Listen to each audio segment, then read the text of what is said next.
Like, as soon as you say same-sex and transgender sexual violence, you've said something that isn't being said.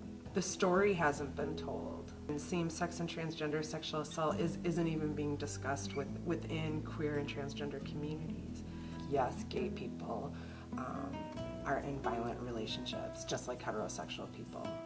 For some people, that really blows their mind. We have so much work to do. We need to get past that so we can get to that work. And it would be really helpful if our heterosexual allies could help in that.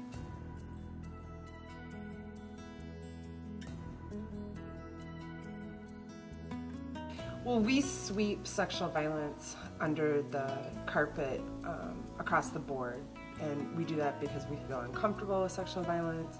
I think sexual violence as an issue threatens individuals' senses of safety, right? If we start looking at the statistics and start realizing that this is an epidemic, you know, when we start throwing numbers around like 1 in 3 women can expect to be sexually assaulted during her lifetime in the United States, that's not going to make me feel very safe. Being queer, period, I think gives people a false sense of safety. You know, like that's not going to happen to me, particularly with people that identify as female.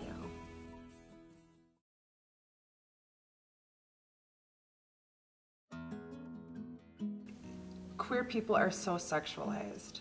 That's immediately what it comes down to. It's not about our relationships. You know, it comes down to the way we have sex.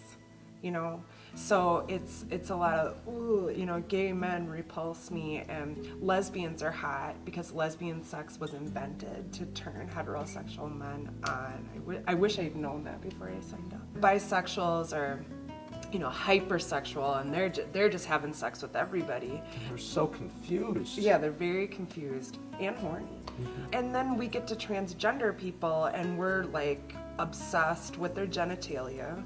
You know, we want to know what's going on.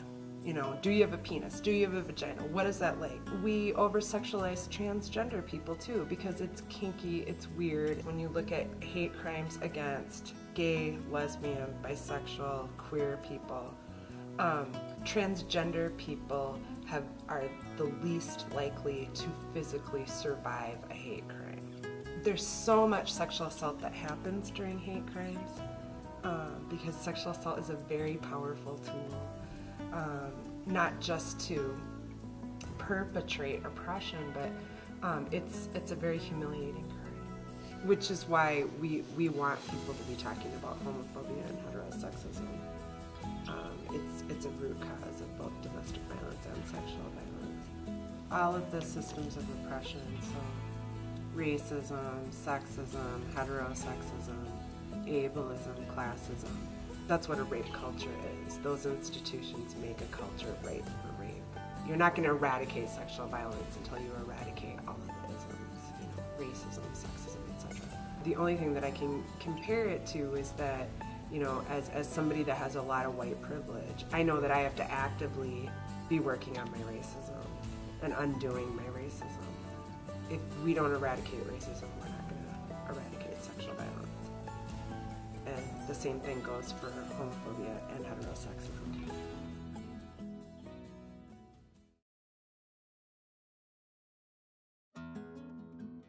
It's kind of like the, you know, Queer Nation saying, you know, we're here, we're queer, get used to it, and then it turned into, we're here, we're queer, get over it. But I think that is true about same-sex and transgender sexual violence, is that there are queer and transgender survivors. They're not going away. And you know what? They really challenge, I think, a lot of our stereotypes. Can we finally admit that women are violent? And male doesn't always equal perp, and female doesn't always equal victim. That's a really heterosexist concept.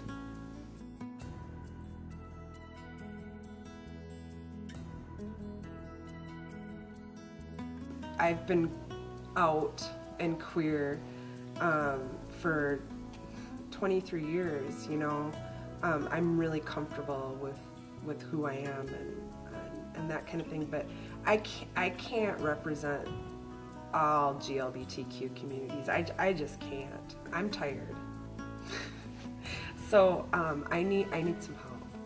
We want people to bring it up. You know, we're tired of always having to bring up the queer issue, you know, and then when we bring it up, we want allies to be engaged. But it'd be really wonderful if allies could bring it up, beat us to the punch, you know what I mean, and bring it up before we bring it up, because sometimes that's perceived better, I think, from a heterosexual person than a queer identified person. I mean, it's kind of like being an ally around racism, right? So sometimes using my privilege, you know, to say things because it's safer for me than it is for a person of color. And it's safer for me to hold people accountable.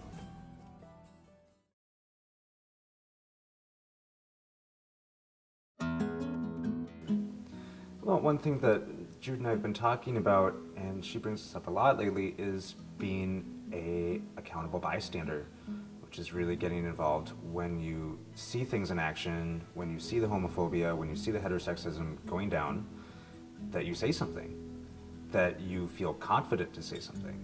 And we're really making a call out to people saying, again, we don't want all queer people doing queer work.